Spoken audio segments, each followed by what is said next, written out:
Oi, tudo bem? Eu sou Olavo Davi e este é o Autonomia ao Quadrado, aqui do Jornal de Brasília.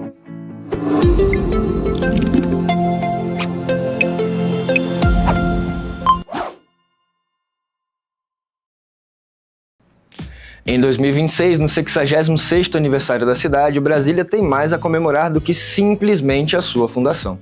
Há 40 anos, pela primeira vez, a cidade e os arredores irem às urnas para eleger a si mesma. Inaugurada em 60, participou timidamente da votação presidencial daquele ano, como uma criança sentada à mesa dos adultos. E por outros 26 anos esteve à espera, mas apenas como anfitriã de representantes das outras unidades federadas. Na Assembleia Constituinte, que se formaria a partir do pleito, estava a chance de conquistar a sonhada autonomia candanga. O Jornal de Brasília mostra que 86 foi o ponto de virada da representação política do Distrito Federal. Havia essa necessidade de que Brasília houvesse a sua representação própria. Mesmo porque eu sempre digo que eu entendo Brasília como uma cidade-estado, diferenciada das demais cidades. Então, o movimento de conscientizar a juventude para tirar o tídio eleitor. Tira para votar aqui em Brasília. Eu não conseguia assim, imaginar a grandiosidade daquele momento.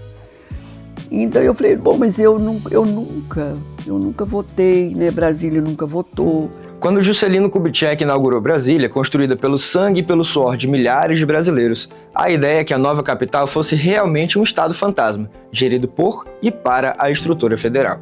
Aqui estariam os prédios principais da República, mas não estaria a população que ocorreu ao Planalto Central para construir a terceira capital do país. Ao menos, essa era a ideia. É por isso que se instalou no Distrito Federal a figura do prefeito biônico, ainda em tempos democráticos. Ou seja, eram mandatários nomeados pela presidência da República. O primeiro foi Israel Pinheiro, então presidente da Nova Cap, braço direito de JK. Ivo Magalhães o substituiu já em 63 e só saiu quando do golpe militar de 1964. A partir daí, houve um desfile de prefeitos sem qualquer conexão com a nova cidade. E, por outro lado, aqueles que construíram a capital não queriam ir embora. Sentiam-se parte desta cidade nascida do bairro e do sonho. Também não tínhamos representação legislativa, apenas uma comissão de representantes que levava ao Senado Federal problemas rotineiros ligados à administração da máquina brasiliense. Olha, era um sentimento de que o povo precisava de voz. Esse é Valmir Campelo Bezerra. De representantes, porque nós tínhamos uma comissão, né? A comissão do Distrito Federal junto ao Senado Federal, que não vivia os problemas daqui. Porque nós, na época, não tínhamos ainda senadores também.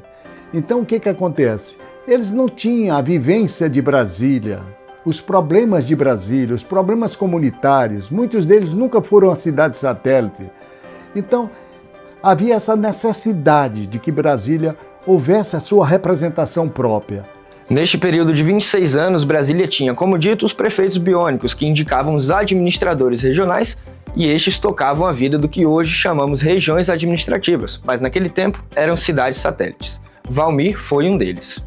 Esteve em Braslândia, depois partiu para o Gama, onde deixou seu legado e as raízes que se destacam até hoje.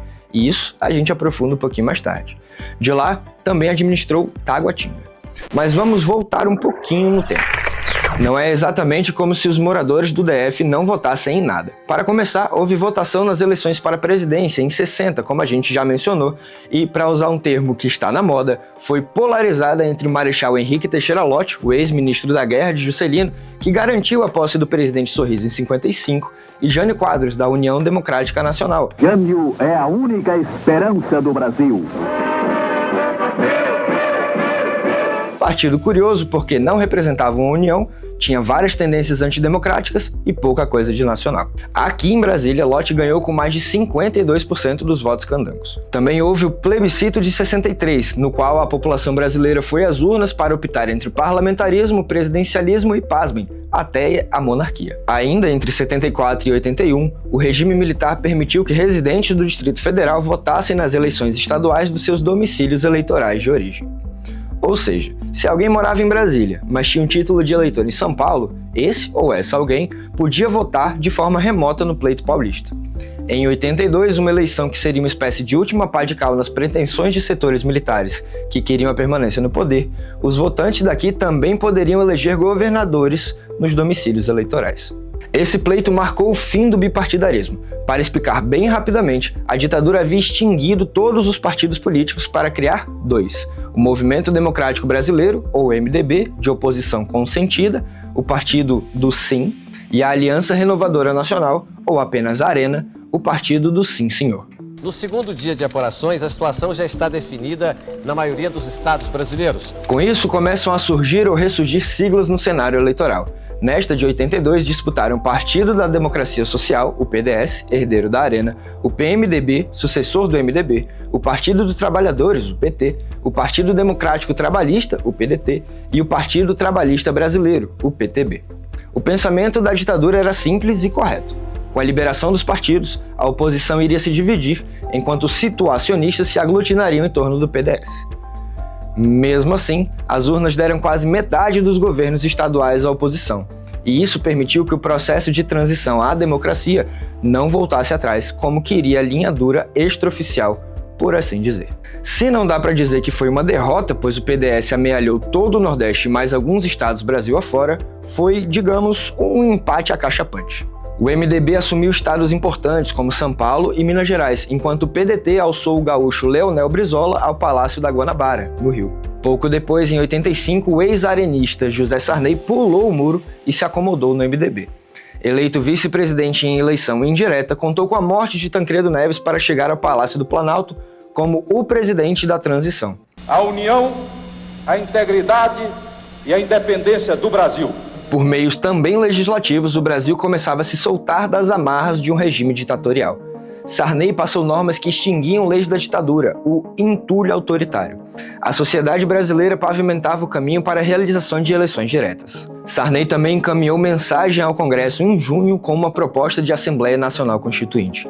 Assim, com nova lei maior, o país enterraria de vez os escombros da ditadura militar. E em novembro, pouco depois do aniversário de 96 anos da República, o Congresso aprovou a Emenda Constitucional número 26, que convocou a Constituinte e sua respectiva eleição, além de reiterar a anistia para crimes cometidos entre 61 e 79, e ainda perdoar servidores públicos que tenham perdido empregos por motivação política. Em outras searas, o Brasil sucumbia ao ricocheteio do período conhecido como milagre econômico, uma época de alto crescimento do produto interno bruto, sobretudo baseada na atuação do Estado como mola da economia, mas submetida a alterações arbitrárias dos governos militares, a uma pouca distribuição entre a população e ao mascaramento do processo inflacionário. Desta forma, os anos 80, a década perdida, como dizem os especialistas, começaram com a economia brasileira em convulsão, recessão, hiperinflação e sucessivos planos econômicos infrutíferos.